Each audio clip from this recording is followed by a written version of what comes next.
శ్రీ గురుభ్యో నమః శ్రీ మాత్రే నమః. Welcome to VMK astro numerology channel. October 2024 వృషభ రాశి మాస ఫలాలు ఏ విధంగా ఉండబోతున్నాయో చూద్దామండి. వృషభ రాశికి అధిపతి శుక్రగ్రహం. వృషభ రాశిలో కృతిక 2, 3, 4 పాదాలు, రోహిణి 4 పాదాలు, మృగశిర 1, 2 పాదాలు, మొత్తం 9 నక్షత్ర పాదాలు ఉంటాయి. వీరందరికీ కూడా మనం చెప్పుకోబెట్టిన గోచార మాస ఫలాలు వర్తిస్తాయండి. అసలు గోచారం అంటే ఏంటంటే గ్రహాల యొక్క స్థితి, యుతి, దృష్టి, కలయిక, వీటి వల్లనే ఫలితాలు జరుగుతుంటాయి. మరి ఫలితాలు చూడబోయే ముందు వృషభ రాశి వారికి అక్టోబర్ మాసంలో వారి గోచార గ్రహస్థితి ఏ విధంగా ఉందో పరిశీలించిన తర్వాత మనం ముందుకు వెళ్దాం. మొదటిగా రాశాధిపతి శుక్రగ్రహం. అక్టోబర్ మాసంలో 12వ తారీఖు వరకు కూడా ఆయన తన స్వస్థాన మూల త్రికోణ రాశి అయినటువంటి తుల రాశిలో ఉండి 13 అక్టోబర్ నుండి వృశ్చిక రాశికి 7వ స్థానానికి వెళ్తారు. 7వ స్థానం అంటే కన్ఫ్యూజన్ ఏం లేదండి. మీది వృషభ రాశి లేదా వృషభ లగ్నం అనుకోండి, సప్తమ స్థానం 7వ స్థానము అనేది వృశ్చికం అవుతుంది కాబట్టి 7వ స్థానానికి వెళ్తారు.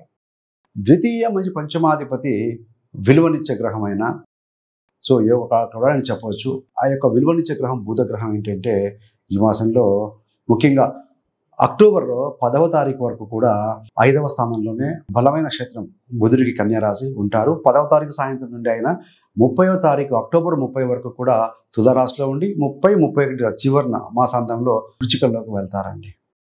మరి చతుర్థాధిపతి రవి చూస్తే అక్టోబర్ 17 ఉదయం వరకు కూడా ఆయన కన్య రాశిలో ఉంటారు. 17 తేదీ నుంచి 4 రోజుల పాటుగా తులారాశిలో స్థితి పొందబోతున్నారు. చతుర్థాధిపతి 6వ స్థానంలో, 6వ స్థానంలో ఉంటున్నారు. రవికి తులారాశి అనేది కాస్త బలహీన రాశి అని చెప్పాలి. మరి సప్తమ వ్యయాధిపతి కుజగ్రహం ఈ మాసంలో 20 అక్టోబర్ వరకు కూడా మిథునంలో ఉంటారు. తర్వాత 21 అక్టోబర్ నుండి మాసాంతం వరకు కూడా కర్కాటకంలో స్థితి పొందబోతున్నారండి. మరి అష్టమ లాభాధిపతి గురుగ్రహం రాశిలో ఉన్నారు. మీ జన్మరాశిలో మేజర్ మార్పు ఏంటంటే ఈ యొక్క గురుగ్రహము వక్రీకరించబోతున్నారు. 9 అక్టోబర్ 2024 నుండి 4 ఫిబ్రవరి 2025 వరకు కూడా.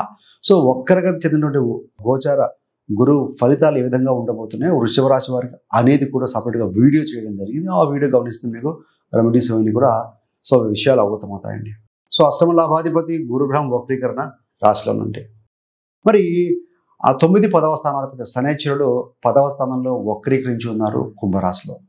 రాహు కేతుల విషయానికి వచ్చే వరకు రాహువు లాభంలో ఏకాదశ స్థానం అనేటువంటి మీనంలో ఉన్నారు. కేతువు పంచమ స్థానం అనేటువంటి కన్య రాశిలో స్థితి పొంది ఉన్నారు.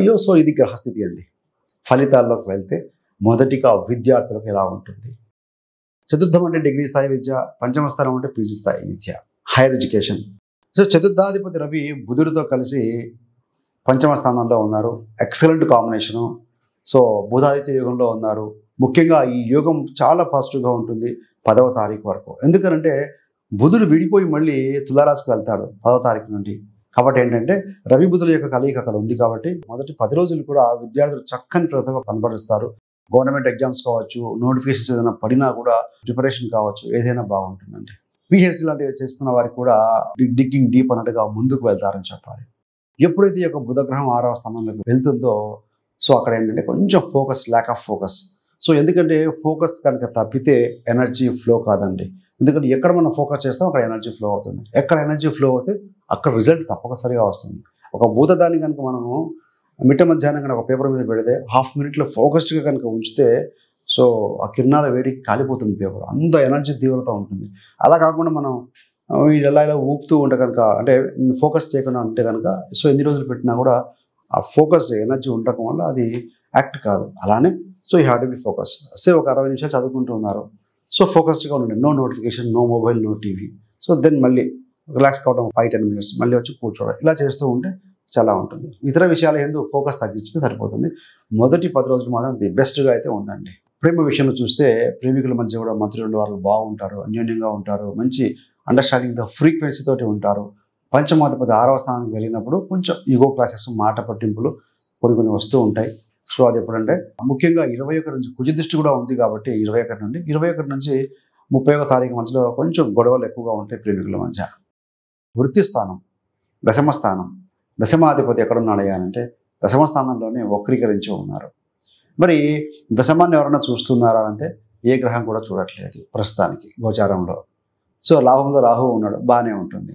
ఇక్కడ శని వక్రీకరణ చెందడం వల్ల 9వ స్థానాన్ని టచ్ చేస్తూ ఉంటారు. సో కాబట్టి ఏంటంటే ముఖ్యంగా మీరు అనుకున్న విషయంలో కొంత ఏదైనా వృత్తిలో టార్గెట్స్ విషయంలో కావచ్చు, అచీవ్మెంట్ గ్యారంటీ అండి కొంత స్లో ఫేస్లో ఉంటుంది. అదేవిధంగా అష్టమ లాభాధిపతి గురుడు వక్రీకరించడం వల్ల 4, 8, 12 స్థానాల మీద ఫోకస్ చేస్తూ ఉంటారు. అదేవిధంగా 6వ స్థానం మీద కూడా ఉంటుంది. ఇదొక కుజుడి యొక్క దృష్టి కూడా దశమ స్థానం మీద, దశమాధిపతి మీద పడుతూ ఉంటుంది. కాబట్టి ఏంటంటే మీరు హార్డ్ వర్క్ చేస్తారు, చేయబోతున్నారు కూడా. వృత్తిపరంగా కూడా కొన్ని ప్రయాణాలు చేస్తారు. ఎందుకంటే సప్తమ వ్యయాధిపతి కుజుడు దృష్టి కూడా మీ దశమ స్థానం మీద ఉండబోతుంది. కాబట్టి ఏంటంటే ప్రయాణాలు చేయడం, కొంచెం గాబరా పడడం ఉంటుంది. మరికొంతమందికి ఏంటంటే అనుకోని ట్రాన్స్ఫర్స్, బదిలీలు, స్థాన మార్పు చెందే అవకాశం కూడా కనపడుతూ ఉందండి. సో ఏదేమైనా కూడా సడన్గా నిర్ణయాలు తీసుకోవడం, వృత్తి మారదాము, ఏదైనా ఎమోషన్స్ తోటి వృత్తికి రిజైన్ చేసి ప్రయత్నాలు చేయడం అనేది మంచిది కాదండి. ఎందుకంటే ముఖ్యంగా కుజుడు 21 నుంచి బలహీన పొందుతున్నారు. రవి మనకు 17 నుంచి ఆత్మస్థాయి రవి ఆత్మకారకుడు. కాబట్టి ఏంటంటే ఆయన కూడా కొంచెం వీక్ అవుతున్నారు. శక్తి, ఆత్మ 2 వీక్ అవుతున్నాయి. కాబట్టి అంటే ఎమోషన్స్లో డెసిషన్ తీసుకోకండి. సో మరి వ్యాపారంలో ఏ విధంగా ఉంటుందంటే వ్యాపారాధిపతి కుజుడు 7వ స్థానానికి సంబంధించిన గ్రహం కుజుడు. ఆయన మీకు ధనస్థానంలో ఉన్నాడు. వ్యాపారం ద్వారా చక్కగా డబ్బులు సంపాదించగలుగుతారు, ఇబ్బంది లేదు. సహజ వ్యాపార కారకుడు కూడా బుధుడు అవుతాడు. ఆయన కూడా 10వ తారీఖు వరకు ఎక్సలెంట్గా ఉన్నారు. సో మొదటి 2 వారాలు వ్యాపారంలో అద్భుతంగా ఉంటుంది. ఎప్పుడైతే వ్యాపారాధిపతి కాస్త సనిగిల్లుతారో కుజుడు జలరాశిలోకి నీచులోకి వచ్చి కర్కాటకంలోకి వచ్చినప్పుడు సో రాహు దృష్టి చేత ఉంటారు. అదేవిధంగా మీ యొక్క వ్యాపార స్థానాన్ని శని దశమ దృష్టి చేత, రాహు 9వ దృష్టి చేత సో ఇలా చూస్తూ ఉండటం వల్ల ఏంటంటే వ్యాపారంలో కొంచెం నెమ్మదిగా ఉంటుంది. కానీ ఎక్స్పోర్ట్, ఇంపోర్ట్ వ్యాపారాలు చేసేవారికి కాస్త బాగానే ఉంటుందని చెప్పాలండి. సో వ్యాపార భాగస్వాముల మధ్య కూడా మాట పట్టింపులు కొంచెం 21వ తారీఖు నుండి నెలాఖరు మధ్య వచ్చే అవకాశం ఉంది. కాబట్టి ఎక్కడ లేకుండా ఉంది, ఎక్కడ ప్రాబ్లం ఉందో మీరు కనుక కూర్చొని చర్చించుకోగలిగితే మాత్రం రిజాల్వ్ చేసుకోగలుగుతారు. పెద్ద మ్యాటర్ అయితే కాదు. సో ఈ యొక్క శుక్రుడి యొక్క స్థితి, రాశాధిపతి శుక్రుడి యొక్క స్థితి అనేది 7వ స్థానంలో 13 అక్టోబర్ నుంచి ఉంటుంది. అంటే మీ యొక్క ఫోకస్ మీరు ఇండివిజువల్గా మీ వ్యాపారం మీద దృష్టి పెడతారు. అంటే మీరు వ్యాపారంలో ఎవరైనా భాగస్వామి ఉన్నా, లేకుంటే జీవిత భాగస్వామి స్త్రీలు ఏది ఉండే వారి ఇన్వాల్వ్మెంట్ కూడా వ్యాపారంలో అధికంగా ఉండే సో అవకాశం కనపడుతుంది. రాహు దృష్టి వల్ల ఏంటంటే కొంత ఖర్చు ఉన్నా కూడా ఎక్స్పోర్ట్, ఇంపోర్ట్ లాంటివి బాగుంటాయి అని చెప్పాలండి. మరి ప్రాపర్టీ విషయంలో చూస్తే 4వ స్థానాధిపతి రవి 17 నుండి 6వ స్థానంలోకి వస్తాడు. మీరు ఏదైనా పెట్టుబడి పెట్టాలన్నా ఇవన్నీ కూడాను 17వ తారీఖు వరకు అద్భుతంగా ఉందండి. ప్రాపర్టీ కానీ, వెహికల్స్ కానీ ఏదైనా సరే. చతుర్థం అంటే వాహనము, ప్రాపర్టీ, మదర్. సో ఆ గ్రహం రవి వీక్ అవుతారు. కాబట్టి 17 నుంచి వాహనాల విషయంలో జాగ్రత్త, ప్రయాణాల విషయంలో జాగ్రత్తగా అలర్ట్గా ఉండండి. అదేవిధంగా మదర్ హెల్త్, అమ్మ ఆరోగ్య విషయంలో కూడా కొంత జాగ్రత్త. సో కంఫర్ట్ అనేది కొంచెం తగ్గినట్టుగా కనపడుతూ ఉంది. అదేవిధంగా నీచ కుజుడి దృష్టి కూడా 6వ స్థానం మీద పెడుతూ ఉంటుంది. కాబట్టి వాహనాల ప్రమాదాలు, వాహనాల రిపేర్లు వచ్చే అవకాశం ఉంది. కాబట్టి so you have to be little bit cautious. అదేవిధంగా భూముల కొనుగోళ్లు, అమ్మకాలు కూడా 3వ వారం నుండి కొంత జాగ్రత్త వహించాల్సిన అవసరం కనపడుతూ ఉంది. సంతాన సంబంధమైన విషయంలో ఏ విధంగా ఉంటుందయ్యానంటే 5వ స్థానంలో పంచమాధిపతి ఉన్నారు, రవి కలిసి ఉన్నారు. కాబట్టి 10వ తారీఖు వరకు మంచి కాంబినేషన్లో ఉన్నారు. సంతానం బాగా రాణిస్తారు. సో పాజిటివ్గా ఉంటుందండి. ఎప్పుడైతే కనుక ఈ యొక్క సంతానాధిపతి బుధుడు 6వ స్థానంలోకి వెళ్తారో మీ యొక్క సంతానం చిన్న పిల్లలైతే చిన్నపాటి అనారోగ్య సమస్యలు వాళ్ళ కాస్త చికాకు కనపడుతూ ఉంది. సిబ్లింగ్స్ మధ్య ఏ విధంగా ఉంటుంది అంటే తోబుట్టువులు, ముఖ్యంగా ఏంటంటే మీ యొక్క తోబుట్టువులు కష్టించి పనిచేయాల్సి వస్తుంది. 21 నుండి 20 వరకు బాగానే ఉంటుంది. ఎప్పుడైతే కనుక 3వ స్థానానికి వస్తుందో విదేశీ ప్రయత్నాలు కష్టం మీద వారు చేస్తారు అని చెప్పవచ్చండి. వృత్తి వ్యాపారాల పరంగా కూడా ప్రయాణాలు ఉన్నాయి ఇందాక చెప్పుకున్నట్టుగానే. సో గురుగ్రహం అనే గ్రహము వక్రీకరించి అష్టమ లాభాధిపతి వ్యయాన్ని టచ్ చేస్తారు. కాబట్టి ముఖ్యంగా ఏంటంటే 4, 8, 12 స్థానాలు ట్రిగ్గర్ అవుతూ ఉన్నాయి. సో ధన సంపాదన ఉంటుంది ఇందాక చెప్పుకున్నట్టుగా. కానీ ఖర్చు అనేది ధార్మిక కార్యక్రమాల యందు, సో ధర్మ సంబంధం, మత సంబంధం, ఆధ్యాత్మిక కార్యక్రమాల యందు ఖర్చు కూడా మీరు చేస్తారు. ఇన్వెస్ట్మెంట్ కూడా ప్రాపర్టీ మీకు ఏదైనా ఇన్వెస్ట్ చేసే అవకాశం కాస్త కనపడుతూ ఉంది. లోన్లు కూడా తీసుకునే అవకాశం ఉంది. చతుర్థాధిపతి 6లో ఉన్నారు. సో లోన్ల విషయంలో జాగ్రత్త. ఎందుకంటే 6వ స్థానంలో నీచ రవి 4 అంటే ప్రాపర్టీ, ఇల్లు, వాహనం, రిపేర్లు ఇలాంటి వాటి కోసం వృధా రుణాలు చేయకుండా జాగ్రత్త పడితే సరిపోతుంది.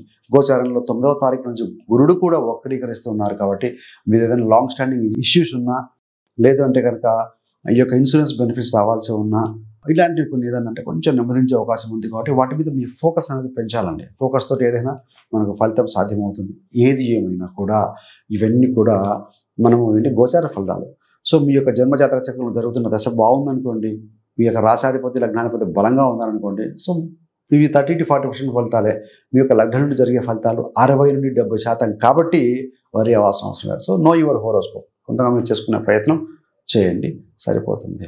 ఆరోగ్య విషయంలో ఏంటంటే ముఖ్యంగా హెల్త్ విషయంలో మీ యొక్క రాశాధిపతి శుక్రుడు 6, 7 స్థానాల్లో ఉన్నారు. 6వ అధిపతి 6లో ఉంటే అద్భుతంగా ఉంటుంది. మేజర్గా హెల్త్ ఇష్యూస్ ఏం కనబడట్లేదు. సో పంటి నొప్పి, ఆర్మ్స్ అంటే ఈ యొక్క చేతులు లాగటం కావచ్చు, కొంత నరాలకు సంబంధమైన బలహీనత కాస్త కనపడుతుంది. అదర్వైజ్ హెల్త్ విషయంలో కూడా బాగానే ఉంటుందని చెప్పాలండి. తీసుకునే ఫుడ్ విషయంలో జాగ్రత్త. కుజుడు ద్వితీయ స్థానంలో ఉన్నారు. 3వ వారం వరకు కూడా కొద్దిగా స్పైసీ ఫుడ్, మసాలాలు తగ్గించగలిగితే సరిపోతుంది. మీకు ఇంకా వక్రీకరణ చెందినటువంటి యొక్క గురుగ్రహ ఫలితాలు కావాలంటే రీసెంట్గా మనం వీడియో అప్లోడ్ చేయడం జరిగింది. సో ఆ వీడియో కూడా గమనిస్తే మీకు మంచి విషయాలు అవగతమవుతాయి. సో అక్టోబర్ మాసానికి గాను ఈ యొక్క వృషభ రాశి వారు రెమెడీస్ పరంగా చూసుకుంటే ముఖ్యంగా మీకు చతుర్థాధిపతి రవి వీక్ అవుతున్నాడు. కుటుంబ సంతోషం కావచ్చు, మదర్ హెల్త్ విషయం, వాహనాల విషయంలో కొంచెం కంఫర్ట్ కోసం రవి బలం తగ్గుతుంది కాబట్టి సూర్యారాధన బాగా చేయండి, సూర్యాష్టకం చదవండి, సూర్యుడికి అర్ఘ్యం ఇవ్వటం కావచ్చు.